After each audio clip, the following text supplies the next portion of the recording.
Happy New Year and welcome to the first Convex Conversation of 2026 with me, broadcaster Helen Fospero. Afghanistan 2009. Lieutenant Colonel Stewart Hill was a major in the British Army, officer commanding of B Company 2 Mercian, and tipped by one of the highest-ranking generals to eventually become a fine general himself.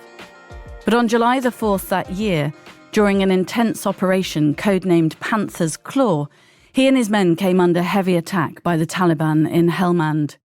After a bloody day with casualties and fatalities, shrapnel from a Taliban IED exploded in Stewart's brain, causing severe and irreparable damage, changing his life forever. His injuries were so traumatic he wasn't expected to survive.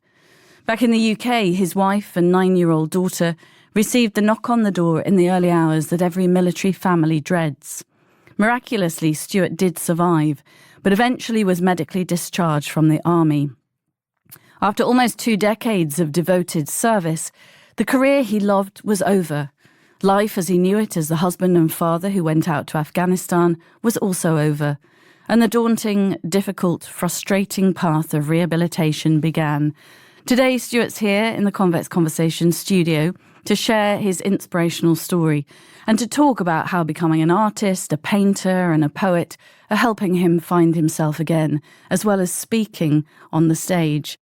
Stewart, thanks so much for coming in. I had the privilege of hearing you speak recently and I came away in awe of what you've been through and how you've battled to find yourself again, from a leader in the battlefield to relearning basics like making a cup of tea. Can we start by perhaps finding out how important being a soldier in the British Army was to you?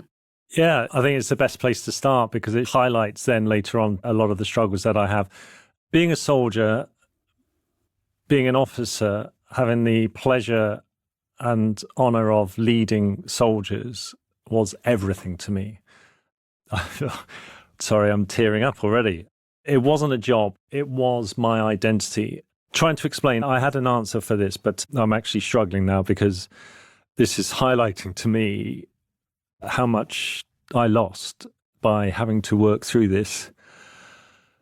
And I'm not doing this for self-pity, but every now and again, this sort of emotion will build up unaware, and then being asked a question, which I'm prepared for you to ask that question, what it meant to me. It meant everything to me. And I think just from the very fact that I'm nearly crying now would show you how important it was for me. I loved being an officer. We had soldiers who would arrive from really dysfunctional, broken backgrounds with no hope. And then they would arrive, and many years later, they would leave with absolute security, confidence, and self-belief.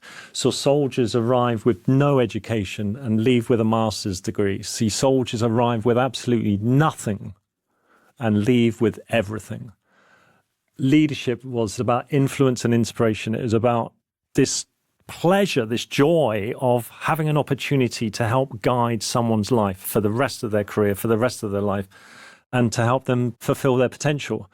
And that meant everything to me, to help people be the best they can be. And that is what I miss most. I know it's a very difficult subject to talk about. And I know, having met you a couple of times now, just how much it meant to you and how big a part that leading, guiding and building trust was all part of the identity and who you were. But on a hot July day in 2009, all that was taken away from you when an improvised device, a crude Taliban bomb, exploded. Yeah, so that was a moment my life imploded. My whole identity status, the whole essence of who I was just exploded in that single moment. So what does that actually mean? It means that I lost my job, my career, status, independence. I lost security. I lost the community, lost my identity, ability. I lost my potential, purpose, self-esteem, self-worth, self-belief. I lost myself. But the irony is of the 3rd of July, the day before I got injured, that irony is painful because I felt, honestly, being in front of my soldiers, about to go into the hardest battle of our lives, physically, ferociously, in war, That was a culmination of my up to then 16 years of learning to lead, of learning to deal with soldiers, of helping them realize their potential. We were about to face the hardest battle of our lives, and I was helping them in my own way approach that and deal with that. And then little did I know that less than 36 hours later, that I would be one of the casualties that I never thought I would be, and everything around me, my whole life was shattered and destroyed.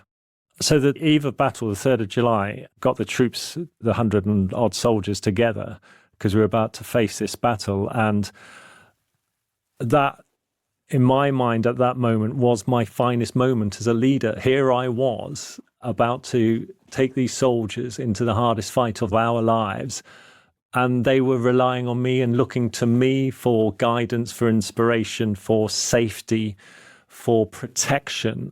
And that is a huge responsibility, but it's something that brought a lot of comfort. I don't know if comfort's the wrong word. It just made me feel so alive. But little did I know that 36 hours later, I was actually close to dying.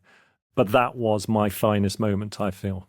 For context, Stuart, can you explain to us what it was like in Afghanistan in the summer of 2009 in terms of the conflict?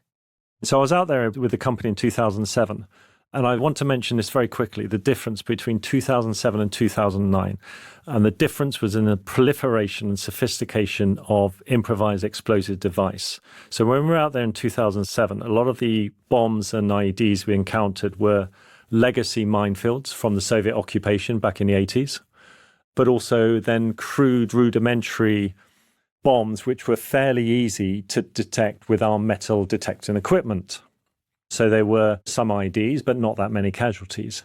2 years later, there is a proliferation of IEDs, such a huge improvement of the sophistication of the IEDs and the technology they were using, that our detecting equipment at our lowest level was unable to detect actually a lot of the bombs, because they were using IEDs with very low metal content, and they knew exactly how deep to bury it or to hide it, the depth where they wouldn't be able to be detected by our metal detectors, handheld. So IEDs were everywhere. That is the big thing. And so a vast majority of casualties were from IED explosions, which is why then in 2009 we had a huge number of individuals killed or very seriously injured, a lot of amputations. So in terms of the conflict in 2009, the main threat from the Taliban, I would say, was the proliferation and sophistication of the IEDs. For example, they hit an IED in a backpack of a donkey, which we only knew as we were patrolling past the donkey, and they exploded the donkey in the hope that we would hit it. They hit an IED very well in a tree at about head height. So as a patrol went past, they exploded it, and it decapitated one of the soldiers. You expected on a daily basis, as soon as you stepped out of the compound, that there would be an IED either detected, hopefully, or it would go off. I can't imagine living like that, Stuart. You and your men must have been in constant fight or flight mode in that situation. You have to switch off to it. Yeah. People talk about the flight and fight mode, and you could easily say that. But we all knew, and there was no training for this per se in psychological terms, but we knew that if we thought about the fact that any step could result in our death, then we wouldn't go anywhere. We would be petrified. And so you just learn very quickly to just switch off completely. But also you had a responsibility at all different levels, a responsibility for your colleagues, for the operation that you were on, for just getting home safely, for engaging with locals, trying to improve the lives of the local population. So there was enough there to distract you. But in that 2009, in July and August, 41 soldiers were killed. And many more suffered life-changing injuries, didn't they? Yeah, so what is an IED for? And I've got no grievance against the Taliban using it, because they were using it to try and defeat their enemy in the same way that we were using weapons to try and defeat them, as and when we needed to use weaponry. But the IED is designed to cause maximum damage to the body. So it was directional. So the blast would be mostly buried in a position where the blast would go directly up. And so if a person either stood on it And so there was a pressure plate mechanism, or it was remote controlled. The blast is then designed to shoot straight up, shoot straight through your legs, through your pelvis, and through your arms, and literally go straight through you. So that is why we had a huge number of leg amputations, single arm or double arm amputations. I'm aware of one soldier, a young man, 20 years old, who lost all 4 limbs and his genitalia and survived because of the medical advancements. But I remember talking to someone who was his case officer who said the individual is in despair. He's a virgin. He's 20 years old and he's lost all his limbs and he's lost his genitalia. Yes, I had a brain injury, but I would not want to be that soldier. Your injury is invisible, isn't it, Stuart? And we were talking before we started about you're going to a beautiful dinner tonight and how sometimes you get a little bit of imposter syndrome because people don't see your injury. To look at you, you look at the fine young man that you still are. Not that young, but I'm 54. I think I've had imposter syndrome actually ever since I joined the army because I went to a comprehensive school. The majority of officers at Sandhurst, which is where you spend a year of officer training, majority were privately educated, public schoolboys. I didn't have a degree because I dropped out of poly after a year. So I've always felt that I wasn't perhaps good enough to be amongst these publicly school-educated graduates. And lo and behold, that imposter syndrome carried on then to when I got injured because I had this invisible brain injury, which doesn't in any way diminish the impact that it's had on my life. But you can't tell from looking at me that I've had any form of injury. You just see a 54-year-old man who's losing his hair. And that's not what I see, a 54-year-old man who's losing his hair. You were leading, Stuart, the biggest British ground offensive of the Afghan war. It was codenamed Panther's Claw. What was Panther's Claw and the aim of the operation? So the major British force out there at the time was a brigade called 19 Brigade and Brigadier Tin Radford. So this was about getting ready for the Afghan national elections that were being held towards the end of 2009. In our area of operation, in the brigade area of operation, there were a number of large Taliban strongholds which were therefore influencing and intimidating the local population. So this was about securing, defeating these Taliban strongholds, disrupting their lines of supply to allow the locals to feel safe, to have an Afghan presence as well as an international force presence, to then allow these locals to go and vote in the upcoming elections. And Panther's Claw was all about that. Panther's Claw was designed to remove the Taliban from their influence and their power in this particular region of Helmand province to allow the locals to vote. When you made that rousing speech on the eve of July the 4th, do you remember any of what you said to your men and women? Did you have women in your... I had 2 young women attached to the company. One was a medic. I think one was maybe a radio signaller. But the majority were men, majority were young, and Panther's Claw was the biggest ground offensive operation ever to have taken place. And to get ready for that particular operation, there's a lot of movement of troops. There's a lot of pre-operations to take place. And in the preceding week before we were due to step off, 4 soldiers and officers had been killed in various incidents from IEDs in that week. We knew people were going to die. We didn't know who was going to die. And so when started looking in the eyes of 19, 20-year-old, even 30, looking in the mirror, you could see the fear and the apprehension of people.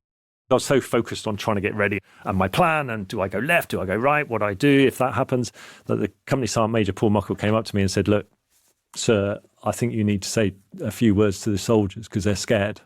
Oh, all right, bloody hell. Sorry, I was completely switched off to that. And so got them together and I spoke to them in the same way that I always spoke to any of my soldiers throughout my whole career. Whatever the reason, I told them the truth. I looked at them and I said to them, I'm not going to talk about the battle. You know what's going to happen. I just want to talk about how proud I am to be with you tomorrow, to fight alongside you and fight with you. We've been together for nearly 2 years. I had, my wife only found this out much later and she was quite disappointed. I had the option of leaving and not going on that operation in that year in 2009 because my 2-year time had ended. But I said, no, I want to stay. I am committed to this band of brothers, and I will stay and see through with them this tour in 2009. And so that's what I said. I said, look, we've trained, we've fought together. We have shown to everyone that we were considered by the hierarchy to perhaps be the best infantry company in Afghanistan. I was so proud of my soldiers. And I told them that. And I said, I will be with you every step of the way. And because I said it with honesty, with authenticity, with passion, with real belief, they could see that. And thankfully, they were inspired by that. And I also used a mantra, which I'd always say, because when we're at Santos, we're given this book called Serve to Lead, which is a book of anecdotes from successful officers and generals of all ranks through the ages, whether it's in the Peloponnesian Wars or the First World War, the Falklands. And I remember reading a bit Field Marshal Montgomery, who was a general in the Second World War. And he was talking about when you're in action as an officer, you need to make a decision. Don't be indecisive. Whatever happens, you need to make a decision. And also when all hell is breaking loose, when you're in the middle of a really intense battle, whether it's demands of being in an ops room or the pressure of being outside under a firefight, you need as an officer, as a leader of whatever rank, to remain calm in that crisis. Because not only do you then give confidence to the people around you, but actually you give your brain confidence that you know what you're doing. So I had this mantra, which was decision and action, calmness in crisis. And that's what I remember, I think, finishing off with that. Make a decision, stay calm, we'll get through this. You spent the night before in a farmyard before moving to the start line for the operation on the other side of an irrigation canal. As your men, Stewart, crossed the waterway, a photographer from the Mail, Jamie Wiseman, who was embedded with you, captured the moment. And in fact, that moment was the inspiration later for one of your first paintings, wasn't it? Yes, it was a painting that I named Lines of Departure. So a line of departure in military terms is literally a line on the map that indicates the difference between friendly and enemy territory, where we have an influence of friendly territory, we control that, and then we go into the enemy space where we don't have as much control or don't have control. And so the enemy have a vote. And so when you cross in an operation, you cross that line, it's called a line of departure. So that canal militarily was the line of departure for us to move from friendly held territory into the enemy Taliban strongholds area. But in that photograph, that was probably the last photograph of almost the whole company. Although we were spread out in military patrol formation, that was probably the last photograph of the company together, certainly before we crossed that canal. But I know in that photograph, a soldier has been killed, others have been injured. So I started to think lines of departure, a departure of soldiers wounded, departure of people's lives who have been lost and departed from one world to the next, the departure of everything we thought we knew about life, and then entering soon after this battle-scarred life. And so that was the inspiration in my own little way of calling it Lines of Departure. And didn't it inspire the Turner Prize-winning artist Grayson Perry to interpret it as a tapestry? Yeah, so Grayson, because I met him a couple of days, I can call him Grayson. Did you? Can you call him? I'd love to meet Grayson. Grayson was doing a TV program called Who Are You?, which is about identity of individuals or groups. So what he wanted to explore was the identity change from someone in the military to them being an injured individual, and see that transformation, that transition of identity, that change in identity. It was all filmed, but unfortunately we didn't make the cut. But on one particular day, Grayson came to my art studio. I was painting Lines of Departure. He made me cry with some of the questions that he was asking me about what happened out there. But then he stole that title and did a tapestry of me and two other injured soldiers and called it Lines of Departure. But what I loved about that is that it was hanging, although we didn't make the TV program, that tapestry was hanging in his art exhibition at the National Portrait Gallery. And I remember going down there for the launch of that and staring at this tapestry that is showing me, and I'm there in civilian clothes and I'm carrying an easel and a couple of paintbrushes. There's a dog. We had a dog at the time. There's my wife and young daughter in there as well. And I'm just staring at it and thinking, this is me. Wow. And there's all these school groups and other groups, and they would come up and have a look at it. And I would stand there and I'd go, oh, what do you think? And they would tell me. And I'd say, see that man there? Yeah, in the middle. Yeah, yeah. That's me. That's me. It was fantastic. What a lovely moment. Can you talk me through a bit, Stuart, of how that blazing hot day, July the 4th, 2009, unfolded? What actually happened as you were crossing that canal and going into battle? So mid-morning, temperature is in the high 40s, maybe breaking 50, 51 degrees Celsius. Each of us are carrying weapons, equipment, body armor, water with what we worked out was an average weight of 55 kilograms. Just after we cross a canal, there is an explosion to my left, and I can see the smoke now. We had Afghan National Army attached to us for the operation on the left flank. There was an IED explosion, and then we heard over the radio that a Afghan soldier has just been killed. And this is even before we've met our own enemy. We crossed the line of departure. I remember feeling very proud, but also slightly embarrassed because I saw this wood in front of me. I thought, that's in the way of my route. Oh, what do I do? Do I go left? Do I go right? Do I go through it? I felt like that book, We're Going on a Bear Hunt. We're going on a bear hunt. Oh, no, a deep dark wood. Do we go over it? Do we go under it? Do we go through it? So about 20 minutes after crossing the line of departure, firefight, Taliban, and then that continued for the rest of the day. And one of your young soldiers, I think 18-year-old Private Robbie Laws, was killed quite early on, wasn't he? Yeah, so it's mid-afternoon, and then suddenly eruption of machine gun fire, explosions, and then I hear screams in my radio earpiece, screams of my soldiers. I look over to my left, and I can see this blackening smoke just coming over the tops of trees, and then I hear a voice on the radio, this very broken voice from Lieutenant Guy Disney, who was commanding an armoured vehicle that was attached to my company. And he says, 0 Alpha, my call sign 20 Alpha, here's contact, enemy, friendly casualties. I need a helicopter. I think I've lost my leg. And that's quite hard to hear on the radio from someone, not as hard as it was for him, but of course, it's like bloody hell. And so what happened is his vehicle had been ambushed by the Taliban and fired rocket-propelled grenades and an explosively formed projectile which left the grenade of a RPG, which travels about 2,000 meters per second, went straight through the vehicle, straight through Guy's right leg, ripped it off below the knee, and then it went into the chest of 18-year-old Robbie Laws and killed him instantly. I think a medical evacuation helicopter was called at one point to try and take the casualties. But as you moved away from the landing zone, another soldier, Lance Corporal David Dennis, who was 29 of the Light Dragoons, stepped on an enormous improvised explosive device, didn't he? Yes. So Robbie Laws has been killed. Guy Disney's been very seriously injured. We've had 3 other fairly minor casualties in comparison from that ambush. As the officer, my focus was then on their safe and quick extraction, but whilst also dealing with the enemy and continuing to try and do our day job.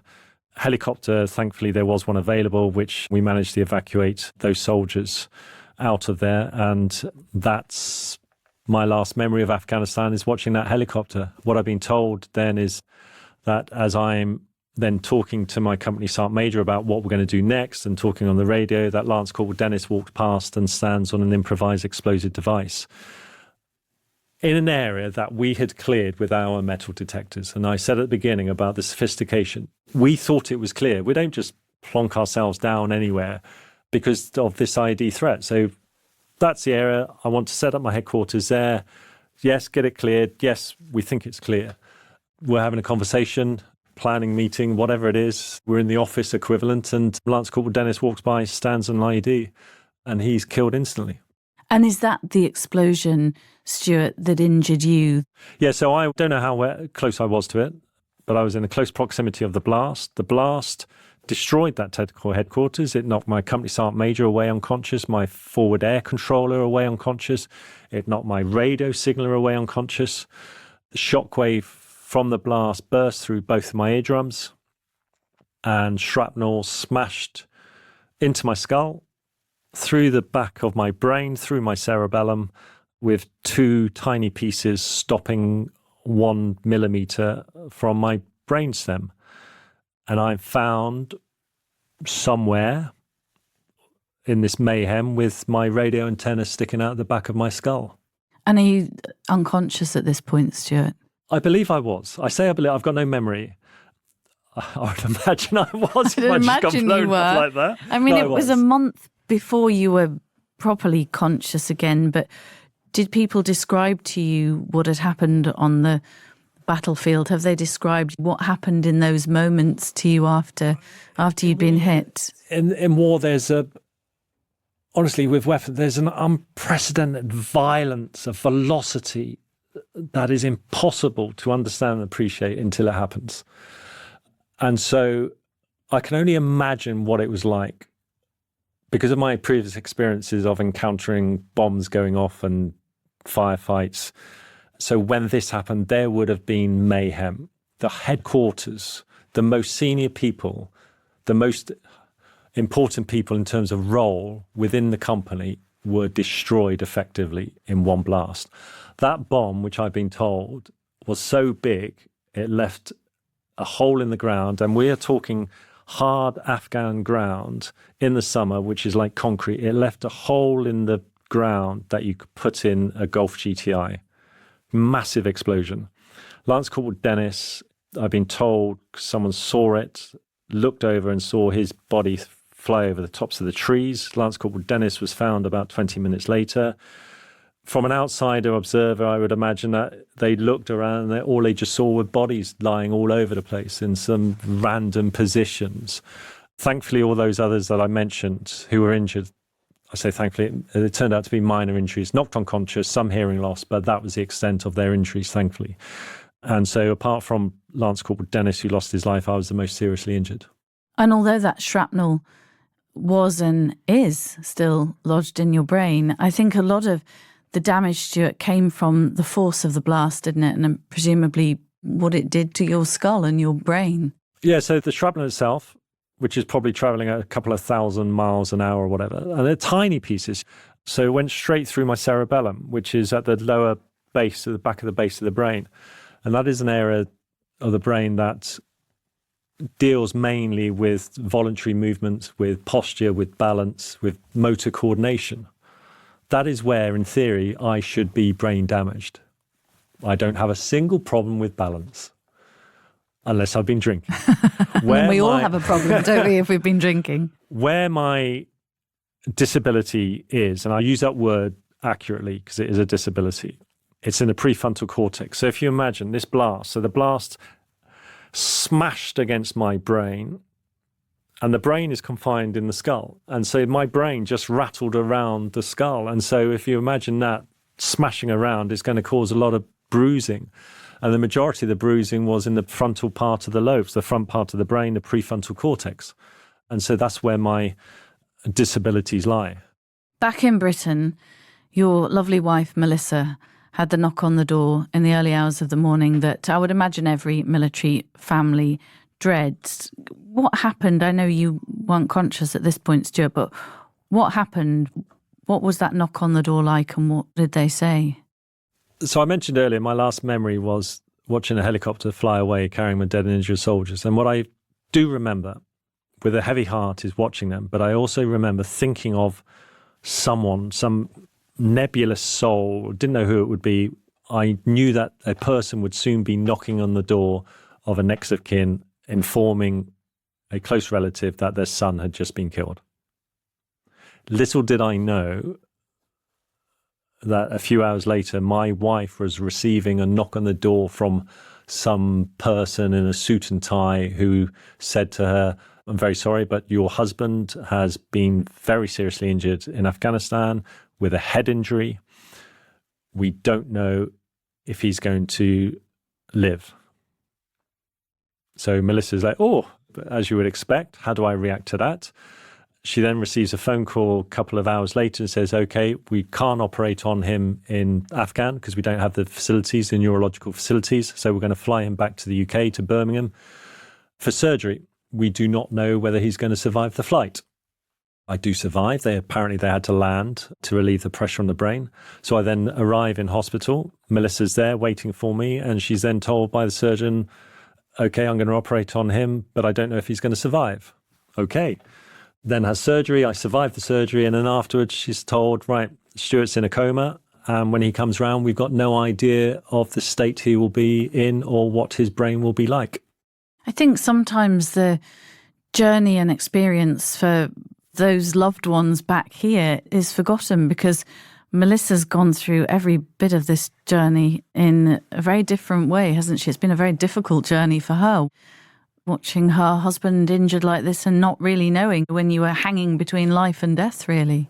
A very different way. And she was there at the forefront of this huge amount of ambiguity and this, as you said, hanging between life and death. But I've got no memory of that. I've got no memory of the pain that was inflicted upon her and others. So because of that ambiguity about not knowing whether I was going to live or not, Melissa chose to protect our 9-year-old daughter by not telling her that I had been injured. Because what she didn't want to say was, Daddy's been injured. Is he okay? I don't know. Is he alive? Don't know. She wanted absolute clarity and wanted to know whether I was going to be dead or alive, so she could then approach Olivia and say that Daddy's died or Daddy's been injured, but he's alive and he's going to be okay. So Melissa chose not to tell Olivia until she knew that I was going to survive. Tell me about your daughter's first visit, which in some ways really makes me smile, even though I know it was difficult for you both. Yeah, so I came out of the coma, again, no memory. So bearing in mind, this was 2009. I thought the year was 2001. And at that time, I was living in Cardiff and I had a 1-year-old daughter, Olivia. So I was very confused. I didn't understand why I was in hospital. I just couldn't recognize Olivia in a photograph because all I could see was a 9-year-old. And I just remember that my daughter was 1. And so Melissa and the hospital discouraged a visit from Olivia until I could formally recognize her, until some memory or some function in the brain had come back so I could say, yes, that is my daughter, because she didn't want to frighten her. So Olivia was invited in and was told by Melissa, my wife, okay, Daddy is very tired, he's very confused, he looks unwell, but he is going to live. He struggles with memory and questions. Please don't ask him any questions. And what did she do? So Olivia arrives and says, apparently sits down. She says to Melissa that I looked gravelly and smelled of Afghan because there was still a lot of dust and dirt ingrained in my body and my head and my hands. And she said, oh, Daddy smells a bit gravelly. And then she looked at me apparently and then said, Daddy, what's my name? And everyone's, oh no. Thankfully, I was able to say Olivia. And it's like, I'm on a roll here. And she apparently then said, okay, who are my friends? I don't know. What school do I go to? Don't know. How old am I? Don't know. And then she's asking these questions and getting more and more upset. And so Melissa's trying to get her to stop asking questions. And then out of the blue, Olivia says, Daddy, what is the name of Homer Simpson's son? Because Olivia and I used to watch The Simpsons together. And everyone's... And I'm struggling and trying to form, and then out of nowhere I say, Bart. Don't know where it comes from. And then apparently Olivia then looks to Melissa and says, Daddy's going to be okay. Oh, that's such a lovely moment. You ended up in Headley Court, which is a military hospital, isn't it, where a lot of injured soldiers go. And I met you through Jermyn Street shirt maker Emma Willis, who came to Headley Court when you were recovering. Before we talk about your recovery, how did you hear about Emma and what she'd come to do at Headley Court? So I was there for summer 2009, for most of 2010, in the neuro ward, some porter cabins off the main building. Porter cabins, yeah. Stuart? Deary me. I mean, they were quality porter cabins. Quality porter cabins, okay. I sat in there watching TV or something, and then one of the soldiers comes out and says, oh, guys, there's this really fit woman upstairs. She's giving out free shirts. Come on, we've all got to go up. And so we weren't told that Emma had visited. And so apparently Emma was visiting Headley Court, and then whoever was there on the day, she would measure each of them up. And then 6 weeks later, you would receive a bespoke shirt from her.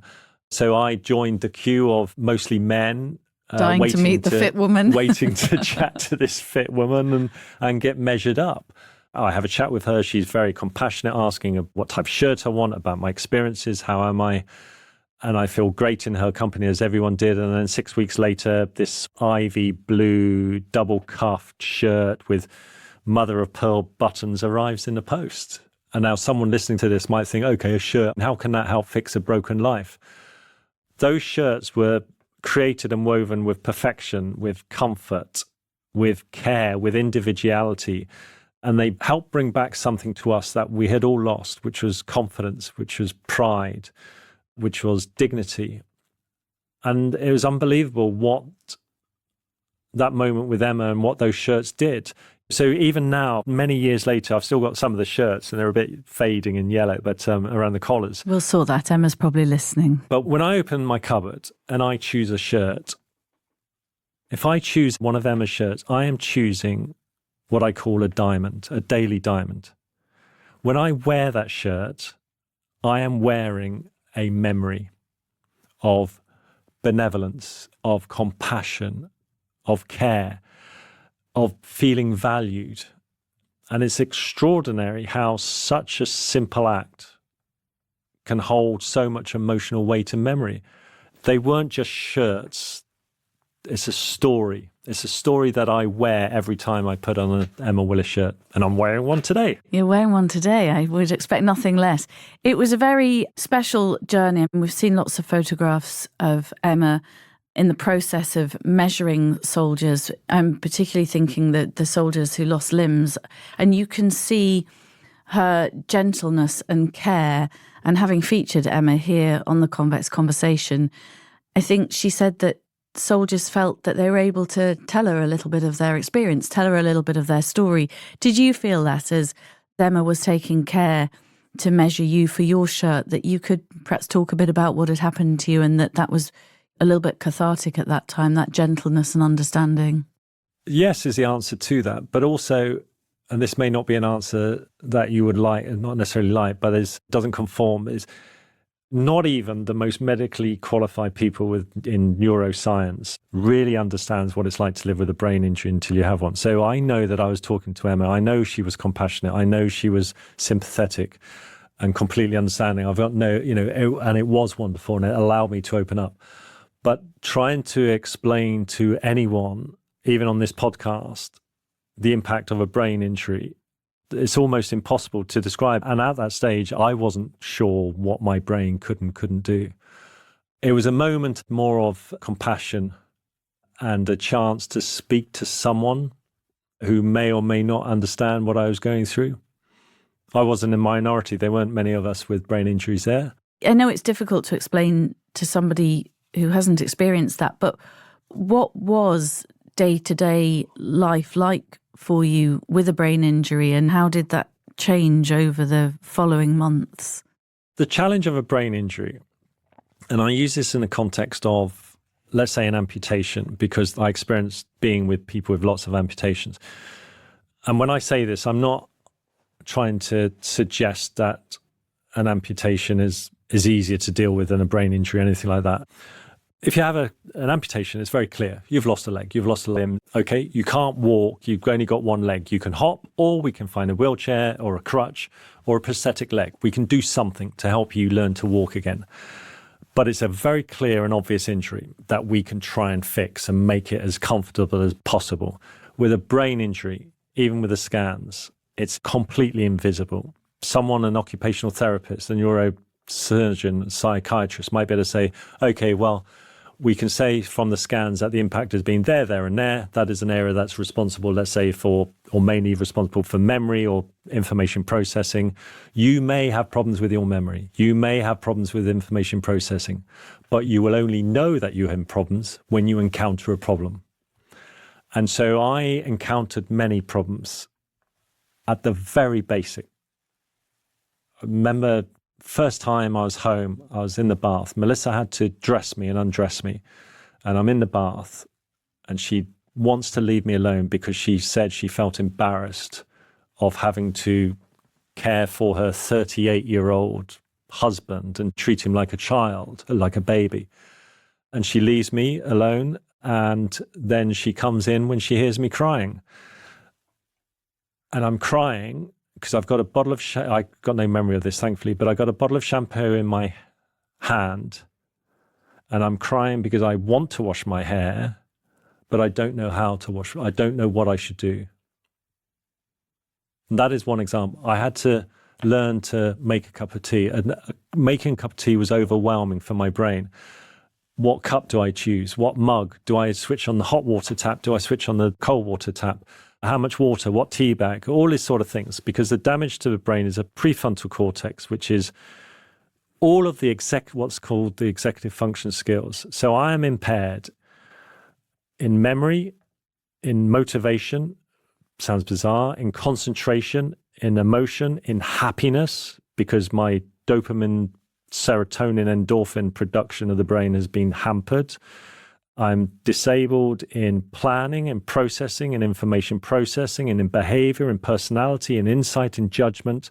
Disabled to various degrees in the absolutely fundamental skills of what it means to be a human, this prefrontal cortex. And that has been a real challenge, knowing that one day I am leading comfortably hundreds of soldiers in high-intensity operations, chaotic environment, and dealing with the people around me, dealing with that situation. The next day, not quite literally, soon after, I am crying on the floor in despair and sheer, I can't make a cup of tea. But I know I can lead. I know I can, but I can't. My brain just can't work out what to do because of the damage. Some things have come back very quickly, but I've had to learn to get dressed again, to tie my shoelaces, to cook, to eat, to socialize, to talk, to walk, to drive, to and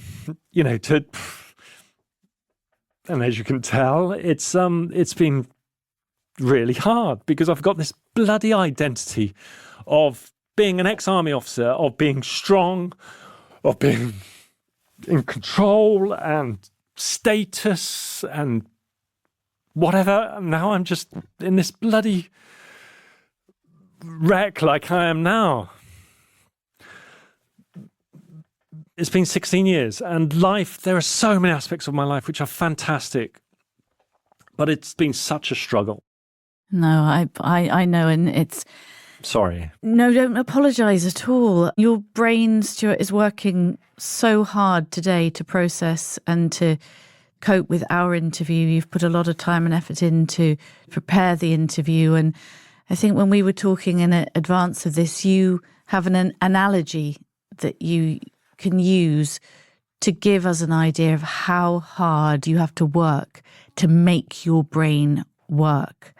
And it's that map of London, isn't it? Those London roads. Yeah, and I thought about this, and actually, because I'm really pedantic, because of the nature of my brain, and I need absolute clarity and surety, that's not a word probably, I've changed it to the UK, not to London. Go on then, give us your analogy. The UK is our brain. Everyone's brain is represented by the UK. All of our neural pathways and all of the junctions, all of the roads, from motorways to A roads, B roads, country roads, that represents all of our neural pathways within the brain. So there are hundreds and thousands and billions of neurons in the brain and pathways. All of the traffic that you encounter on all of these roads in the whole of the UK represent then information within the brain. So this flow of traffic, flow of information coming through all of our senses. So there are times during the day when there's rush hour. So there's a lot of traffic, there's a lot of information, a lot of demands on the brain. There are quieter moments, there are country roads, there are areas of roads that haven't been built up. But let's just say, for the purposes for my injury, all of the motorways in the UK represent the executive function skills. So the M1 is the planning skill. The M4 is decision-making, organising, prioritising tasks, problem-solving. All of these represent the motorway. So those are very busy roads and used all the time. And my brain, our brains got to know through our lives, got to build up this really strong road network and where the flow of traffic is, where the busy points are, where the start point is, where the destination, and we've learned to do it. Now, there have been a series then of, let's say, terrorist bombs on huge road networks on every single motorway around the UK and all of the connecting roads. That's going to cause mayhem. It's going to cause a lot of traffic jams, a lot of confusion, a lot of anger, a lot of frustration. And that is what the impact is on my brain, that all of the neural pathways have been affected some way. So suddenly all of the traffic is slowing down. All of the traffic is getting log jammed, getting confused, doesn't know where to turn. There's no traffic lights. There's no coordination of all of this traffic. You've got to learn how to drive along these roads again. The city council come along and say, ooh, this is going to take years to repair. We don't have the money for that. So now, or what used to be when I used to be able to drive, when we used to be able to drive down all of this UK road network with ease, been there before, I know where the pressure points are, I know where I can relax, and they represent all of every single activity that we ever do in our lives. Now, I've got this damage to all of this road structure. There's no sat-nav, there's no map, there are no signs going left or right, so I've got to feel my way. I've got to find out how to get from my start point to the end point of, let's say, that planning motorway, which could be making a cup of tea or it could be coming to the podcast today. My brain can't move with the same amount of flow of traffic, and it takes longer and slower and harder work to get there because all of the roads are now narrower and have been damaged. I just want to finish off. So I'm impaired in information processing. So the ability and speed of being able to process information through any of our senses, because it's coming in all the time. So going back to the road. So you're in your car and you're driving down a 4-lane motorway, and you may be getting frustrated at some of the cars not going in the left and not going in the overtaking lane. Anyway, and then when you encounter a roadworks, you know what it's like when it goes from a 4-lane to a 3 to a 2 to a 1. Yeah, where yeah. actually now single there's lane, a single lane, big queue of big traffic. queue up. Yeah. So many of the pathways in my brain have gone from a 4-lane to a 1-lane. So trying to take in the same amount of information, the same amount of traffic that it used to be before, it can't fit through. It can't fit through the pathway. So it becomes log jammed. It becomes angry. It becomes frustrated and tired. And that's happening all the time in my brain.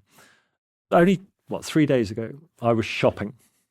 I have fatigue pretty much. I'm exhausted at some point every single day of my life for the last 16 years. So I was out shopping the other day with Melissa, my wife, and I could feel the tiredness coming on. And all I had to do was just accompany Melissa. I wasn't placed under any demands, but I could feel my headache was coming on. I could feel getting more and more tired. My eyes were starting to strain. And what is very clear, my brain is literally shutting down. All of the pathways are just gone from a 4 to a 1. Noise, color, movement. It's an assault on my brain. And I'm standing there next to whatever shop it is. I'm looking down, and any people walking past, that is an attack on my brain. It's tiring, it's exhausting. Now, in the past, I perhaps would have wanted to cry and lie down and run away or get angry, but I've learned to some way cope with that and accept that that's what it is, and that I know at some point that pressure will be relieved, and that when I get home or whatever it is, I need to find a space to remove all of this sensory overload to help the flow of traffic again. And is that perhaps where art and painting have helped on this journey of recovery, Stuart? Art transformed my life. So in 2010, I struggled psychologically. My injury had led to depression. I didn't want to be depressed. I tried everything I could to avoid negative thinking, but I succumbed to it. Depression, I was drowning in it in 2010. I was buried under the weight of what I call withering whispers, and I could see no escape. I just often wanted to kill myself. And then I was invited at the end of my time at Headley Court in 2010, happened to be invited by this lovely couple to a holiday in Mallorca. This lovely couple had put out an invitation to some soldiers. I happened to receive an invitation randomly to say, it's a free holiday in our villa in Mallorca. So we were invited out there, my wife and I and 4 other soldiers and their partners hosted us, looked after us completely, and it's fantastic. David happened to be an artist, and each day I'd see him painting. And when I saw him painting, I remembered that I used to love art at school back in the 80s. So I asked if I could borrow a pencil and a piece of paper because I wanted to escape these demons that I had. And I began to draw the scene in front of me, the swimming pool, the villa, the dilapidated wall, the yellow ochre fields, the hazy mountains in the distance. And then 3 hours later, Melissa is tapping me on the shoulder and says, Stu, you need to shower and change. Going to be late for dinner. Honestly, 3 hours without a single negative thought and without self-pity or whatever you want to call it. I was just so absorbed in creating the beauty and trying to create the beauty in front of me. I forgot about myself. That was a moment I knew that my life might get better. The brain is a magnificent organ. You've learnt a lot about the brain over the last 16 years, and it's made of billions of interconnected neurons.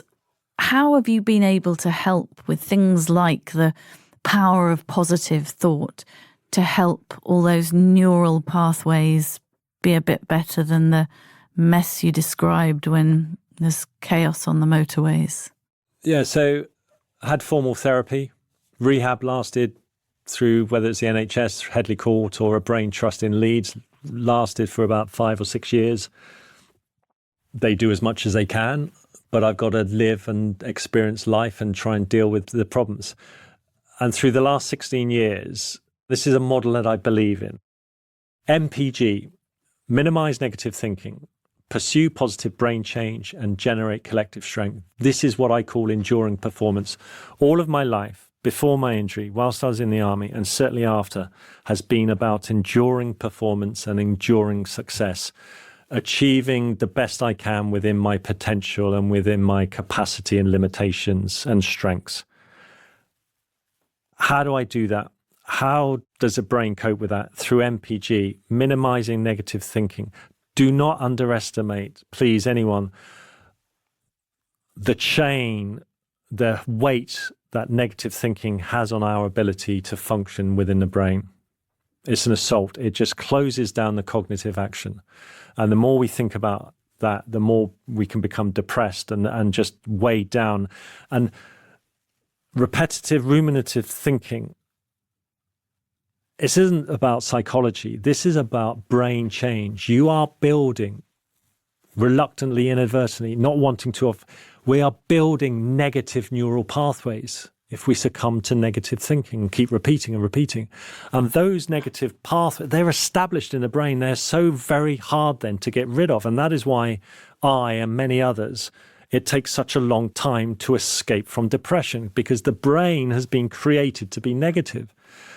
So firstly, it's about minimizing the thinking, finding ways to do that. And there are plenty of techniques out there, and I'm not going to go through any now, but I've found a few that work for me. And I'm able to now manage and control my emotions, even though I was crying earlier, but that was a surprise. The P, pursue positive brain change. Don't underestimate, again, how much influence we have over our brain, how much power and energy we can give it. And that comes through not positive thinking per se. Oh, yeah. Oh, no, I know I've lost my leg, but I'm alive. Yeah, I feel great.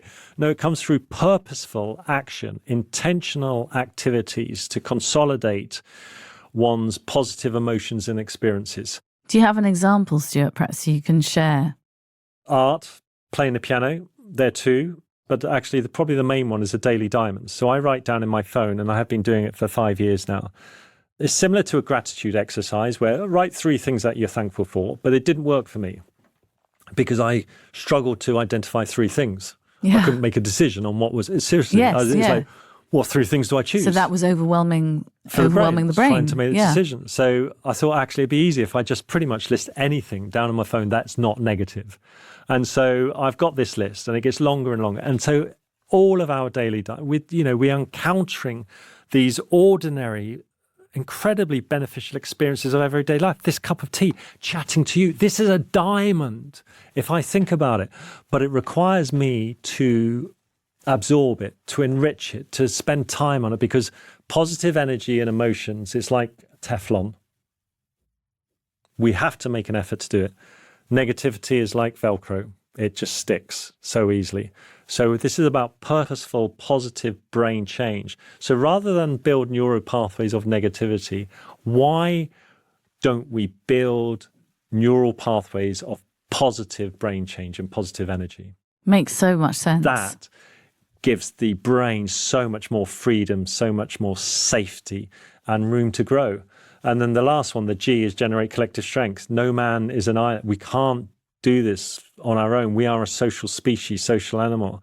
And so I have reached out many times to therapists, to informally, friends or whatever, when I've been struggling. And it makes a huge difference. And so this is about a collective strength of people around you, whether it's work colleagues or individuals. But it's not just about dealing with negative stuff in our life. It links in with about generating positivity, about employee engagement, about strengths, about attitude, about energy. And MPG is a model that I use all the time now, and it brings huge benefits to my life and to my brain. You've suffered physically, neurologically, psychologically. What other lessons do you think, Stuart, that you've learned that might help other people? Because I know you do a lot of inspirational speaking as well. What are those gems that you hope to pass on to your audience when you're talking about your story? Do you know, I was aware of this question. You don't have to answer it. No, it's a real challenge. It's like, geez, there's so much. What do I do? And a lot of this is very similar to what you could just Google and find online. There are plenty of people out there who talk about gratitude exercises or journaling or mindfulness or meditation or breathing or whatever it is. This is about being curious, creative, inquisitive, open to change, trying new things, stimulating the brain. The brain loves new adventures and loves connecting experiences. That is what we should be doing, stimulating the brain, working to our advantage, recognizing when we do have a problem, an issue, particularly negative thinking for whatever reason, recognizing that and then finding ways, being curious to find ways to reduce it, to remove it, because it is a chain on our brain. It's so important to minimize negative thinking. I've already spoken about MPG, spoken about daily diamonds. The one thing, nasal breathing. Nasal breathing. You surprised me breathing. There. Go on. Honestly. So I used to use breath work when I was in the army. Not intentionally. It wasn't me going, I've read about breath work. That's really good, advantageous. When I was under pressure, from very early on in my career, I thought, I'm not going to flap. I can't panic. I can't be shown how can I not get excited about the fact that I might die or we're under a lot of pressure. Okay, well, breathe, slow down. And then it worked out that actually when I then slowed down my breathing, I was calmer. And then what I didn't know, when you relax with breathing, you're reducing the stress on your emotions, the flight or fight system. You're allowing the blood and the oxygen and the information to flow to the cognitive part of the brain. So then you can make decisions easier and based on your experience and knowledge. You're not making decisions based on fear or worry. So I used it very effectively when I was under a lot of pressure in the army. I now use breathing and have done, not throughout the 16 years, because I'd forgotten about it for a while, not about breathing, obviously, but the benefits. The two I've adopted is the 5 seconds in, 5 seconds out, to slow down, which has a beneficial impact on the heart rate. And then the other one, which comes through an American neuroscientist, the physiological sigh, which is a long inhale through the nose.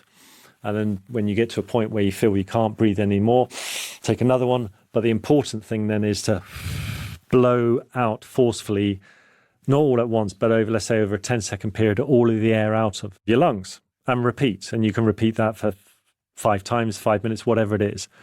That has an incredible effect on the brain. It immediately, and I'm not a neuroscientist, I wish I was clever enough to be a neuroscientist, but it reduces immediately the threat. It dampens the sympathetic nervous system, which is the sort of alert mechanism. And it improves the parasympathetic nervous system, immediately gives benefit to our health, to our brain, to our body, to our heart, just through breathing. I do it all the time, obviously, breathing, no, but I intentionally fit it in, whether it's on the train, when I'm queuing up in traffic, rather than just standing at a queue in Tesco's and thinking, oh, what shall I do? I'll go on my phone. Actually, no, now this is an opportunity for me to breathe. I have a couple of ideas for you. I think there should be a Stuart Hill app.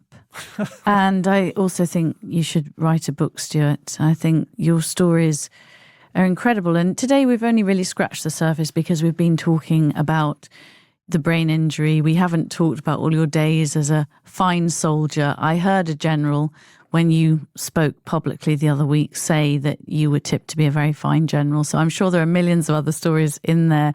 But just wanted to end on asking, how are you now? Yeah, thank you for the kind words. There's part of me that thinks I've got a book in there, but there is a book in there. I'll help you with that. I There's need a a book in ghostwriter. there. I know I don't. I started writing one a few years ago, in the same way that I started the master's degree. Stopped. I got a postgrad certificate in applied positive psychology, but I couldn't continue because this sheer effort, cognitive effort, and demands being placed on me to have to write something like an essay and decide the sentence structure, decide what word is correct, making decisions and planning.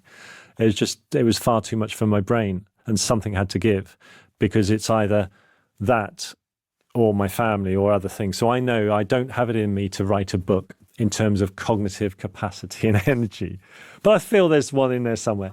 How are you now? My go-to glib answer is, yeah, plodding along, tired.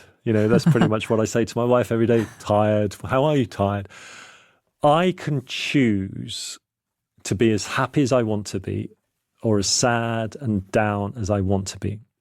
I know, because of the way my brain functions, it literally doesn't produce dopamine anywhere near it should, doesn't produce serotonin. So neurologically, I am unmotivated. Neurologically, I'm prone to sadness.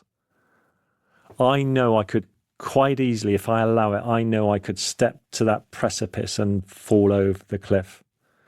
But I've worked out ways over my life, signs and symptoms. I know how to stop myself getting anywhere near that now. But that is a choice. So it goes back. I can choose to be happy, or I can choose to be sad. I choose as much as I can to be, I don't mean happy, but to be grateful, to be content, to be fulfilled, to be balanced, to appreciate all the small things that I've got in my life. That does take effort, whether we've got a brain injury or not. I wish I'd never been blown up. I wouldn't wish a brain injury on anyone, but I've got no regrets about being in the army. I've got no regrets about everything I went through. I think I've achieved more in the past 16 years than I ever did in my 18 years in the army. Going to the shops, doing 1 day of training or 2 days of training, which I tried last year, to talk about leadership. It wiped me out. I was ill for 3 weeks afterwards. That experience of trying to deliver 2 days of training was harder cognitively than anything I've ever done in the army. A 6-month campaign in Afghanistan is easy compared to some of what would be considered normal employment routine. I genuinely don't know if I've got the capacity to work at a checkout, to be a postman, to do anything that requires thinking. This is what MPG is about. It is about small steps, small, sustainable, everyday steps that minimize negativity, that build positive change and draw strength from others. It's not a theory. This is something that has rebuilt me. This is about evolving and protecting this beautiful brain of ours. I wish I knew then, before my injury, what I know now about the power and the magnificence of the brain. If I had, I know I would have been a better leader, a better person, better parent, a better husband. The brain is incredible. It gives me hope for the rest of my life, because as long as I've got a brain, I can change it. I hope that recording this podcast today has given you a little bit of serotonin and a little bit of dopamine, and you've smiled a lot. You've been a little bit upset here and there, which is totally understandable. You wear your heart on your sleeve, Stuart. And I know this interview has challenged your brain and has given it a tough workout in a variety of ways. So I wanted to just thank you for putting yourself through the prep that I know you've done, for coming to London today, coming into the studio and sharing what I think is a really important and inspirational story. And through all this, I'm really glad you've found you again, Stuart, because I think you have found your version of you now, haven't you? Mostly. Well, I think you're ace. I don't think I've ever ended a podcast by saying you're ace, but you are. And I just really appreciate that you've shared this with us, welcome. Stuart. Thanks for inviting me. You're most welcome. You've been listening to Lieutenant Colonel Stuart Hill of the British Army talking about the invisible injury which devastated his life and how after totally losing his identity, he's worked hard to find a new purpose and who he is. Please do download and subscribe to our series at convex.podbean.com or search The Convex Conversation on Spotify, Apple Podcasts, or wherever you listen to yours. I'll be back next week with Nick Stapleton, scam and fraud expert from BBC's award-winning Scam Interceptors and son of the legendary TV broadcaster John Stapleton. I'll see you then.